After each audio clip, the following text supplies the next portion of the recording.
Hello welcome to another lecture of the horticulture. ఇందులో వచ్చేసరికి మనం మిగిలిన క్వశ్చన్స్ దగ్గర నుంచి కంటిన్యూ చేద్దాం. So horticulture contributes to the foreign exchange through export of fruits and flowers. నిజమే. And horticulture crops always require more water then field crops. Okay. And horticulture provides more employment per hectare than food grains. నిజమే. Horticulture improves microclimate by reducing the temperature and noise. ఇది కూడా నిజమే. So దీనికో చూసుకునేసరికి I think horticulture require more water then field crops అన్నది తప్పండి. ఎందుకంటే they use the drip irrigation for the horticulture. Main గా వచ్చేసరికి డ్రిప్ ఇరిగేషన్ ఎక్కువగా యూజ్ చేస్తూ ఉంటారు. సో ఎఫిషియంట్ వాటర్ యూటిలైజేషన్ అనేది జరుగుతూ ఉంటుంది. సో 134 అది right answers. Okay. So next one, olericulture అంటే ఏంటి? వెజిటబుల్స్ సంబంధించి ఏముంది ఇక్కడ? టొమాటో ఉంది. So A is 2. పొమాలజీ అంటే ఏంటి? ఫ్రూట్స్ సంబంధించి ఏముంది? మ్యాంగో ఉంది. So B is 1. ఫ్లోరికల్చర్ అంటే ఫ్లవర్స్ దాంట్లో గ్లాడియోలిస్ అని ఉంది. ఓకే, ఇది ఒక flower. C is 3. And plantation crops వచ్చేసరికి coconut. Okay. So 2, 1, 3, 4 A is the right answer. Fruits have the higher productive nutrient content compared to the cereal. Nizame. Fruits are rich in vitamins, minerals, antioxidants and fibers. So both A and R are true, and R is the correct explanation of A. So 23 అనేది A అనేది answer అవుతుంది. Which of the following increases rooting in stem cuttings? Maintaining high humidity, use of mist chamber, high nitrogen fertilization మాత్రం కాదు. High nitrogen fertilization leads to the shoot growth, not root growth. Leads to shoot growth అంటే పైకి ఎదగడానికి ఉపయోగపడుతుంది, కింద ఎదగడానికి కాదు. Not root growth. So third one not right. Use juvenile wood instead of mature wood. So 1, 2, 4 are the right answers. A is the right answer. Which of the following is not a type of layering? Simple layering, serpentine layering, stool or mound layering, sucker layering అన్నది ఎక్కడ లేదు. So it is not a type of layering. Suckers అంటే మీకు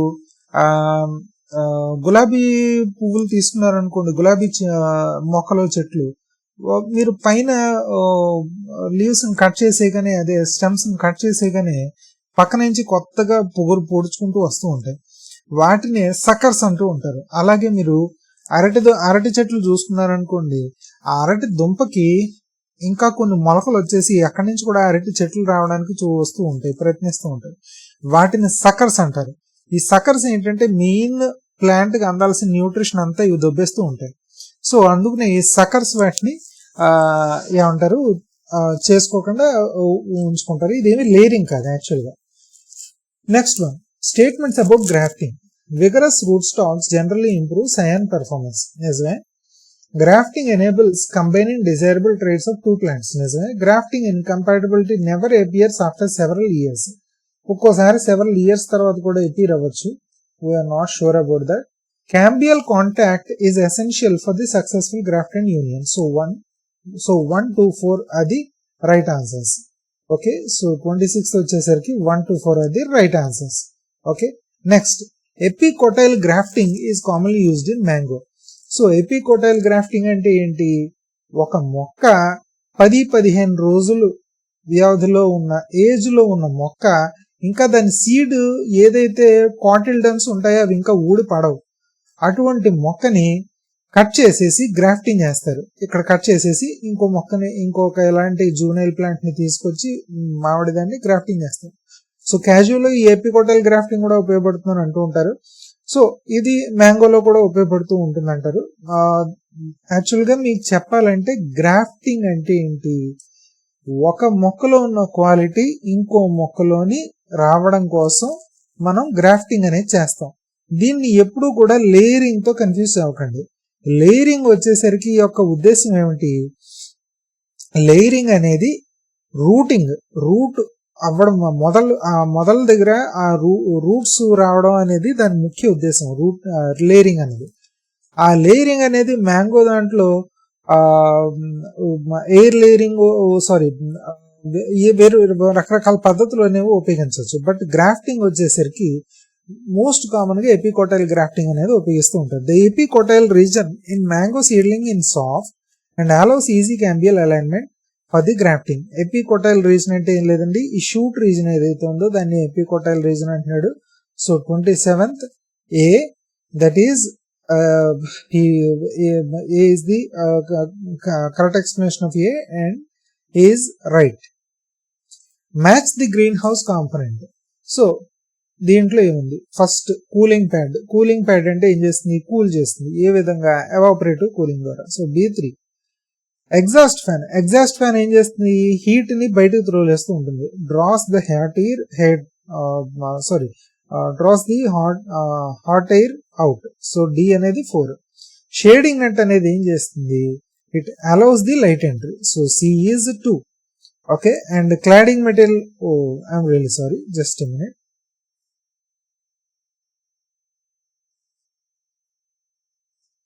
right, B అనేది వచ్చేసరికి 3. Right, so shading net అనేది ఏం చేస్తుంది, it controls the temperature and the humidity. Okay, and A వచ్చేసరికి క్లాడింగ్ మెటీరియల్ ఏం చేస్తుంది, it allows the light entry. So 2, 3, 1, 4 A is the right answer. Okay, so 28 అన్నది A is the right answer. Next one, which of the following is true about the greenhouse crop production? CO2 enrichment can increase yield, which is very true. Drip irrigation is commonly used, which is very true. Greenhouse cultivation reduces labor requirement compared to open fields. No, increases labor requirement అనేది అవుతూ ఉంటుంది. Greenhouse allows off season vegetable production, which is very true. Season తో సంబంధం లేకుండా అవుతూ ఉంటుంది. So 1 to 4 are the right answers. Okay, right. So next one, which of the following pairs is incorrect? Hardwood cutting అనేది grapes లో ఉపయోగిస్తారు. అంటే ఏం లేదు, బాగా ముదిరిపోయిన కాడలు ఏవైతే ఉంటాయో వాటన్నిటిని కటింగ్ చేసి ఆ కటింగ్స్ అంతటినీ కూడా మళ్ళా మట్టిలో పాతి, ఓకే, దాంతోని మళ్ళా గ్రేప్స్ ను మొలకెత్తిస్తూ ఉంటారు. టీ బడ్డింగ్ అంటే ఏంటి, హార్డ్వుడ్ కటింగ్ అనేది it's a what you call as layering technique. It's a layering technique. Grafting కాదండి, లేయరింగ్ అంటే మొదళ్ళు రావడం. టీ బడ్డింగ్, సిట్రస్ ఫ్రూట్స్ అన్నిటికీ బడ్డింగ్ అని గుర్తుపెట్టేసుకోండి కామన్ గా. సో ఇది కరెక్టే, ఇది కరెక్టే. ఎయిర్ లేయరింగ్ అనేది గోవాలో ఉపయోగించరు అని ఇక్కడ అంటున్నారు. బట్ వెనీర్ గ్రాఫ్టింగ్ అనేది మ్యాంగోలో ఖచ్చితంగా ఉపయోగిస్తారు. మీరు బాగా గుర్తుపెట్టుకోండి, ఎపికోటైల్ గ్రాఫ్టింగ్ అనేది కూడా విరివిగా ఉపయోగిస్తూ ఉంటారు. ఇక్కడ ఎపికోటైల్ గ్రాఫ్టింగ్ అనేది మ్యాంగోలో పెట్టలేదు, మెన్షన్ చేయలేదు. బట్ వెనీర్ గ్రాఫ్టింగ్ కూడా ఉపయోగిస్తూ ఉంటారు మ్యాంగోలోని. So D is right answer. అంటే దీనికి ప్రయారిటీస్ ఉంటాయండి. అంటే ఎక్కువగా ఉపయోగించి గ్రాఫ్టింగ్ టెక్నిక్ ఏంటి, దాని తర్వాత స్థానంలో ఉపయోగించి గ్రాఫ్టింగ్ టెక్నిక్ ఏంటి, ఇలాంటివి మనం చూసుకుంటూ ఉండాల్సి వస్తూ ఉంటుంది. సో మ్యాంగోలో వచ్చేసరికి ఎపికోటైల్ గ్రాఫ్టింగ్ అనేది ఉపయోగిస్తారు, లేదా వెనీర్ గ్రాఫ్టింగ్ అనేది కూడా ఉపయోగిస్తూ ఉంటారు. సో ఈ ఎయిర్ లేయరింగ్ అనేది మాత్రం లిచీ గోవాల్లో ఉపయోగిస్తారు, కానీ ఈ కాంటెక్స్ట్ లో మాత్రం ఏపీపీఎస్సీ వాడు గోవాని ఎయిర్ లేయరింగ్ తో పెట్టలేదు వాడు. So this is the wrong answer అని వాడు కీలో ఇచ్చాడు. Okay, so next one, which of the following statements about the branch divisions of horticulture is correct? Right, pomology includes fruits and nuts. Okay, floriculture includes only ornamental shrubs. Only ornamental ఎక్కడండి, loose flowers కూడా ఉంటాయి. Olericulture includes spicy vegetables like chili and capsicum. Olericulture అంటే vegetables. Plantation crops fall under horticulture division. ఇది రైటే. Chilli capsicum ఉంటుంది. Okay, so 1, 3, 4. So మీకు వచ్చేసరికి దీనికి answer I think it's 1, 3, 4. Yes, 1, 3, 4 is the right answer. 1, 3, 4 is the right answer because floriculture includes only ornamental shrubs కాదు. So A is the right answer. Next one, amla అంటే మనకి దేనికి బాగా ఉపయోగపడేది, vitamin C. So A is 2. పాపయ అనేది beta carotene ఎక్కువ ఉంటుంది. So దానికి సంబంధించి బీటా కెరోటిన్ లేకపోతే కెరోటిన్ అనుకుందాం. సో B3 అండ్ టొమాటో వచ్చేసరికి లైకోపెన్ ఉంటుంది, క్యారెట్ వచ్చేసరికి బీటా కెరోటిన్ అనేది ఎక్కువ ఉంటుంది. సో ఈ బీటా కెరోటిన్ అంటే ఏంటి అన్నది మీకు డౌట్ రావచ్చు. సో బీటా కెరోటిన్ ఏమవుతుందంటేనండి, ఇది క్యారెట్స్ లో ఎక్కువగా ఉంటుంది. ఇదే మనకి ఐ యొక్క రెటీనా ఫంక్షన్ కి బాగా ఉపయోగపడే విటమిన్ ఏ కింద కన్వర్ట్ అవుతూ ఉంటుంది. సో బీటా కెరోటిన్ 4 బీటా కెరోటిన్లు తీసుకుంటే కనుక ఒక విటమిన్ ఏ కింద మాత్రమే తయారవుతూ ఉంటుంది. సో క్యారెట్స్ అనేది ఆ విధంగా ఉంటుంది బీటా కెరోటిన్ అనేది. So 2314 A is the right answer here. Let us check it. Yes, A is the right answer. Next one, the horticulture crops have high returns per hectare. నిజమే, they are labor intensive and require close management, which is very true. So both A and R are true and R is correct explanation of A. Which of the following increases success of softwood cuttings? మీకు softwood cuttings, hardwood cuttings అని 2 రకాలు ఉంటాయి layering లో. ఎప్పుడు కూడా layering లోని softwood cuttings, hardwood cuttings అని ఉంటాయి. సాఫ్ట్వుడ్ అంటే ఏం లేదండి, బాగా ఇంకా చిన్న వయసులోనే ఉన్న మొక్కలు అవి. హార్డ్వుడ్ అంటే బాగా ముదిరిపోయిన మొక్కలు అవన్నీ కూడా. సో హార్డ్వుడ్ వచ్చేసరికి మీకు అవి మళ్ళా మీరు పాతితే అవి మొలక కింద రూట్స్ వస్తాయి, మళ్ళా ఇంకో కొత్త ప్లాంట్ కింద ఉద్భవిస్తుంది అన్న గ్యారంటీ ఉండదు. బట్ సాఫ్ట్వుడ్ కటింగ్స్ అన్ని కూడా ఫెయిల్ అవ్వవు. బట్ సెమీ హార్డ్వుడ్ కటింగ్స్ అయితే ఇంకా అసలు ఫెయిల్ అవ్వవు. సో మీకు ప్రయారిటీ ఎలా ఉంటుందంటే semi hardwood greater than softwood greater than hardwood, ఎలాగా లేయరింగ్ వైజ్ గా. ఓకేనా. సో ఈ సాఫ్ట్వుడ్ కటింగ్స్ ఇంక్రీజెస్ సక్సెస్ కి ఏవేవి కారణం? హై హ్యూమిడిటీ ఉండి తీరాలి, బాటమ్ హీట్ ఇది కూడా ఉండాలి, హై లైట్ ఇంటెన్సిటీ వస్తే ఎవాపరేషన్ కూడా హై అయిపోతుంది. ఎవాపరేషన్ ఎప్పుడు హై అయిపోయిందో అప్పుడు దానికి తగ్గట్టుగా వాటర్ కూడా పోయి ఇంకా దానికి రూట్స్ అనేవి ఎదగవు. యూజ్ ఆఫ్ IBA, సో ఇది కూడా కరెక్టే. సో IBA అనేది ఒక auxin. Okay, so 1 to 4 are the right answers. Okay, I'm sorry. Next one, select the incorrect pair. Veneer grafting mango కు ఉపయోగిస్తారు. నిజమే. ప్యాచ్ బడ్డింగ్ సిట్రస్ ఫ్రూట్స్ కి, గోవా కాదు, సిట్రస్ ఫ్రూట్స్ కి. సో ఇది రాంగ్. ఎయిర్ లేయరింగ్ లిచీకి ఉపయోగిస్తారు. ఎయిర్ లేయరింగ్ గోవాకి ఉపయోగించరు అని వీడు అంటున్నాడు ఈ కాంటెక్స్ట్ లో. బట్ ఎయిర్ లేయరింగ్ గోవాకి లిచీకి కూడా ఉపయోగిస్తూ ఉంటారు. Will see. Okay, so patch budding అనేది సిట్రస్ లోకి ఉపయోగిస్తారు. సో ఇక్కడ మనకు వచ్చేసరికి బి అనేది ఆన్సర్ అనుకోవచ్చు, లేదా డి అనుకోవచ్చు కొంతమంది. ఏదైనా ఐఎమ్ నాట్ షూర్.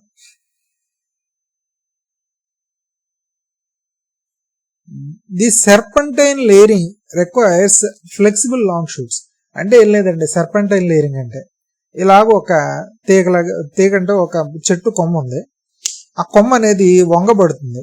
ఓకే, ఆ వంగబడడం వలన ఏమవుతుందంటే ఒక కొమ్మని ఇలాగ ఉంచుతాం, ఉంచి ఇక్కడ మట్టేసి కప్పేస్తాం, ఇక్కడ రూట్స్ వస్తాయి. మళ్ళా ఇక్కడ ఉన్న కొమ్మని ఇంకొంచెం ఉంచి ఇలా లేపుతాం, ఇక్కడ మట్టేసి కప్పేసేస్తాం, ఇక్కడ రూట్స్ వస్తాయి. సో రూట్స్ వచ్చిన తర్వాత ఎక్కడో పార్ట్ ఇలా కట్ చేయడం. ఓకే, దాన్ని బట్టి దానికి మనకి ప్లాంట్ కింద ఉద్భవిస్తూ ఉంటుంది రూట్స్ వచ్చేయడం వల్ల. సో సర్పంటైన్ లేయరింగ్ అనేది ఇలా వంచగలగాలి మనం. పాము మెలికలు తిరిగినట్టు ఇలా వంగుతోంది కాబట్టి దీన్ని సర్పంటైన్ లేయరింగ్ అంటాం. సో ఇది రిక్వైర్స్ ఫ్లెక్సిబుల్ లాంగ్ షూట్స్. నిజమే. A layering is suitable for litchi and guava. ఇది కూడా ట్రూవే, బట్ నాట్ ట్రూ అని వీడు అంటున్నాడు. Simple layering is practised in jasmine. ఇది స్టాండర్డ్ అండి, ఇది అస్మాటికి గుర్తుపెట్టుకోండి, very very important. Simple layering అనేది జాస్మిన్ లో ఉపయోగిస్తారు. Stool layering is used for root stock of apple. ఇది కూడా నిజమేనండి. స్టూల్ లేయరింగ్ ఎలా ఉపయోగిస్తారు అన్నది మీకు చెప్తాను. స్టూల్ లేయరింగ్ అంటే ఏంటి అన్నది ముందు తెలుసుకుందాం మనం.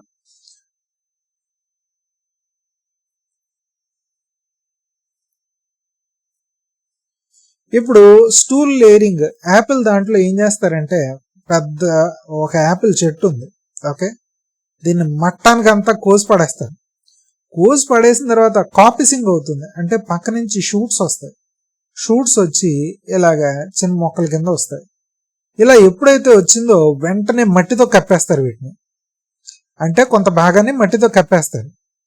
ఎప్పుడైతే వీటిని మట్టితో కప్పేసారో ఇక్కడ రూట్స్ వచ్చేస్తాయి వీటికి, ఆ చిన్న చిన్న కాండాలకి. అప్పుడు మట్టి తీసేసి ఆ రూట్స్ వచ్చిన దాన్ని కట్ చేసి ఇంకో చోట పాతి పెట్టుకుంటారు.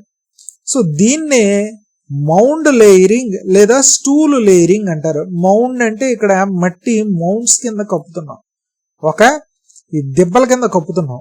మౌండ్స్ అంటే దెబ్బలు, లేదా స్టూల్ అంటే దెబ్బలు అని అర్థం, దెబ్బల కింద కప్పుతున్నాం. సో దానివల్ల ఈ యాపిల్ గ్రాఫ్టింగ్ అనేది జరుగుతూ ఉంటుంది. ఓకేనా, సారీ, యాపిల్ లేయరింగ్ అనేది జరుగుతూ ఉంటుంది. ఓకేనా, so 1, 3, 4 are the right answers in this context. But I have to make sure whether air layering గోవాలో నిజంగా అసలు ఉపయోగించరా అన్నది చూద్దాం. Right, cambial alignment is essential in grafting, which is very true. Cambium produces new xylem and phloem which form graft union. నిజమే, cambium అంటే మీకు already చెప్పాను కదా ఇందాక, ఒక చెట్టు కాండంలోని బార్క్ ఉంటుంది, ఔటర్ బార్క్, దాంట్లో వాస్కులర్ క్యాంబియం ఉంటుంది. ఆ వాస్కులర్ క్యాంబియంలోనే జైలం ఉంటుంది, దాంట్లో ఫ్లోయం ఉంటుంది. ఓకే, ఈ వాస్కులర్ క్యాంబియం అనే దాన్ని ఎప్పుడైతే మనం సరిగ్గా రెండింటిని జత చేయగలిగామో అప్పుడు అవి బాండింగ్ అనేది కూడా సరిగ్గా గ్రాఫ్టింగ్ అనేది కరెక్ట్ గా జరుగుతుంది. లేయరింగ్ అవ్వాలి అంటే ఈ వాస్కులర్ క్యాంబియం ని హట్ చేయాలి, అప్పుడే లేయరింగ్ అనేది అంటే దానికి రూట్స్ అనేది రావడం జరుగుతూ ఉంటుంది. Okay, so both A and R true and R is correct explanation of A. Next one, type of the green houses with its feature. Saw tooth type, మీకు చెప్పాను కదా ఇందాక, సా ఎలా ఉంటుంది, ఒక రైట్ యాంగిల్ ట్రయాంగిల్స్ సిరీస్ గా ఎలా ఉంటాయి అలా ఉంటాయి. ఓకే, అదే విధంగా గ్రీన్ హౌసెస్ కూడా వాటి ట్రస్సెస్ అనేవి ఈ విధంగా ఉంటాయి. ఓకే, సో దాన్ని ఏమంటారు ఇప్పుడు, సాసూత్ టైప్ అనేది బోత్ రూఫ్స్ లో ఈక్వల్ కాదు, series of roof sections, continuous roof అంట. ఐ థింక్ ఓకే, మనం వేరేగా చూద్దాం. Let's see filter. So lean to type అంటే ఏం లేదండి, మీకు ఒక ఇల్లు ఉంది, ఆ ఇంటి గోడను ఆనుకుని మీరు ఒక గ్రీన్ హౌస్ ని పెట్టుకున్నారు అనుకోండి, దీన్నే లీన్ టు టైప్ అంటారు. ఇది ఒకవైపు వాల్ ని సపోర్ట్ గా తీసుకుని ఉంటుంది. So D is 4. Ridge and valley. Ridge and valley అంటే ఏం లేదండి, రిడ్జెస్ అంటే పైన, వ్యాలీస్ అంటే లోతులు. రిడ్జ్ అండ్ వ్యాలీస్ కింద వస్తున్నాయి అని అంటే కనుక ఇది ఒక సిరీస్ ఆఫ్ రూఫ్ సెక్షన్స్ కింద అనుకోవచ్చు. So C is 3. Even span అంటే స్లోప్స్ అనేది ఈక్వల్, ఇది ఆల్ఫా, ఇది ఆల్ఫా, ఇది ఎల్, ఇది ఎల్, బోత్ రూఫ్ స్లోప్స్ లో equal. So B1 B2. Saws type అంటే కంటిన్యూస్ రూఫ్ ఫ్రంట్ అని అన్నాడు. So A1 B2 C3 D4. So first one is the right answer. Which of the following is true about the green house cultivation? CO2 enrichment improves photosynthesis. నిజమే. Shading nets reduce inside temperature. నిజమే. Polyethylene cladding reduces light transmission to 0. కాదు. They reduce light transmission but they don't 0 దాకా reduce చేయదు. So not right. Green house allows off season vegetable production, which is very right. So 1, 2, 4 are the right answers. Next one,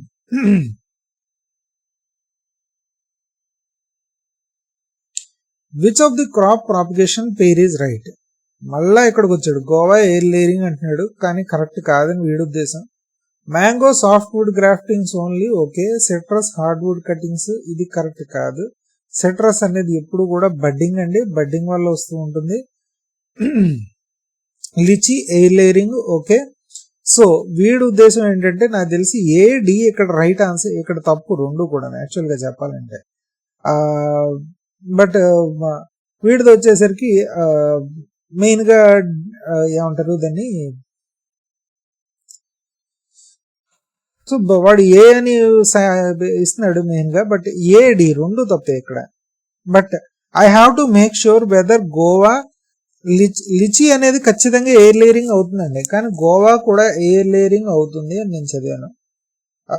still I have to make sure, but I will follow up on this question. Okay, so నా video కనుక నచ్చినట్లయితే ఖచ్చితంగా like చేయండి, share చేయండి. మీ friends కి కూడా share చేసి నా ఛానల్ కి తప్పకుండా సబ్స్క్రైబ్ అవ్వండి. అలాగే ఒక చిన్న కామెంట్, ఒక చిన్న లైక్ కూడా కొట్టండి. Thank you so much. ఉంటానండి. Bye bye. జై హింద్.